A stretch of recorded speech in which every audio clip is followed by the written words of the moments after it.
हे घे.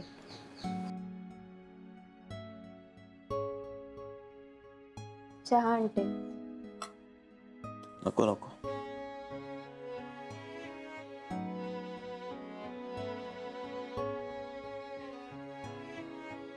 मला कळतंय आता तुमच्या मनात काय सुरू आहे. आईंची आठवण येते ना. नाही, तुला नाही कळणार आणि माझ्या मनात काय चाललंय. तुझे आई वडील आणि माझे आई वडील यात खूप फरक आहे. बरोबर आहे तुमचं. मला नेमकं नाही कळणार, पण म्हणून तुमचं दुःख समजू शकत नाही असं नाहीये. मला माझा खूप राग आलाय ना. राग आधी आला होता जेव्हा हे सगळं कळलं.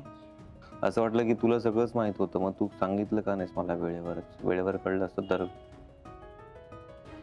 पण ठीक आहे, या पाठीमागे तुझा काहीतरी चांगलाच विचार असणार. आधी असं वाटलं होतं की विश्वासघात केलास की काय, पण तसं आता काय वाटत नाहीये. डोंट वरी. पण खरंच तुम्हाला सहन होणार नाही मला माहित होतं, म्हणून मी गप्प राहिली. पण तू खूप सहन केलंस ना या घरात. सगळं कळल्यावर तर मला जाणवलं की तू आमच्या घरात आल्यापासून फक्त आणि फक्त सहनच करतेस. तुझ्या मनाची खूप मोडतोड झाली इथे. इतका अन्याय तुझ्यावर चालू होता आणि मी नवरा म्हणून मी काय करत होतो प्रश्नच पडलाय मला. हो, असं कसं म्हणतायत? तुम्ही होतात म्हणून तर सगळं सहन करू शकले ना. बघ, तू इतकं प्रेम करतेस माझ्या, इतकं सांभाळून घेतेस माझा, इतका विचार करतेस आणि मी काय करतो यार. नवरा म्हणून किती कमी पडलोय मी. तू मला नेहमी सांगण्याचा प्रयत्न केलास, मला खरं दाखवण्याचा प्रयत्न केलास. आईबद्दल तू मला नेहमी सांगत राहिलीस, पण मी प्रत्येक वेळी तिच्यावर विश्वास ठेवला आणि तुझ्यावर मात्र चिडत बसलो, रागवत बसलो. तुला माझ्यामुळे खूप त्रास झालाय. मी नकळतपणे तुला खूप दुःख दिलंय. मी तुझ्यावर विश्वास नाही ठेवू शकलोय. मला फार असं गिल्ट फिलिंग येत आहे. I am extremely sorry. हो, पण तुम्हाला होणाऱ्या त्रासापुढे मला झालेला त्रास खरंच काही नाहीये. काय झालं? मी माझ्या कुवतीप्रमाणे तिच्याप्रती असणारी सगळी कर्तव्य पार पाडण्याचा मनापासून प्रयत्न केला. त्यामुळे त्याबद्दल मला काही असं दुःख नाहीये, पण तुझ्या बाबतीत आहे. खरंच सॉरी. मी इथून पुढे असं नाही करणार. इथून पुढे तुझी साथ माझ्याकडून अशी नाही तुटणार. आपण आता हे झालेलं सगळं विसरून जाऊया. दादाने एक 2 BHK चा फ्लॅट बघितलाय अंधेरीत. अच्छा. दादा म्हणे खूप मस्त आहे. तू आणि वहिनी तुम्ही दोघं पहिले बघून घ्या. तुम्हाला जर आवडलं तर आपण तो फायनल करून टाकूया ना. मग तोच घेऊया. तो तुमचा असेल. मनाप्रमाणे सजवा. तुम्हाला काय तुमची क्रिएटिव्हिटी करायची ती तिथे करा. हा, मोकळा श्वास घ्या. आणि तुम्ही? आम्ही पण करणार तुम्हाला मदत. तुम्ही हॅपी तर आम्ही happy. Don't worry, I am fine.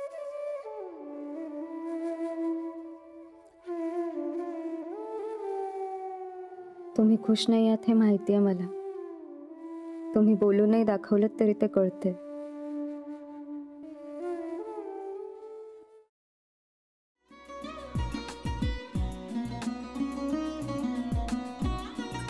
लावू का? हो. असाच लावू ना?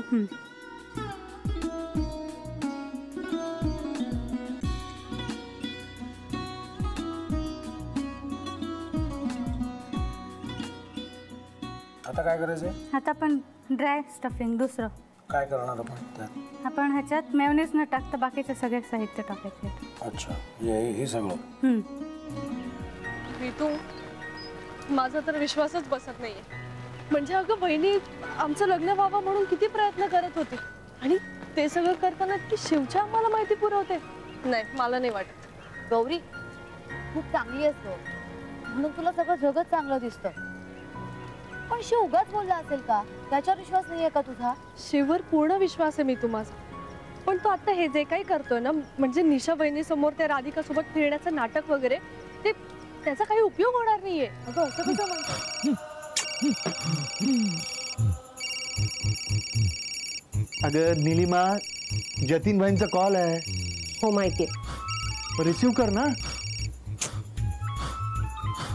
अगं बघ, कट झाला.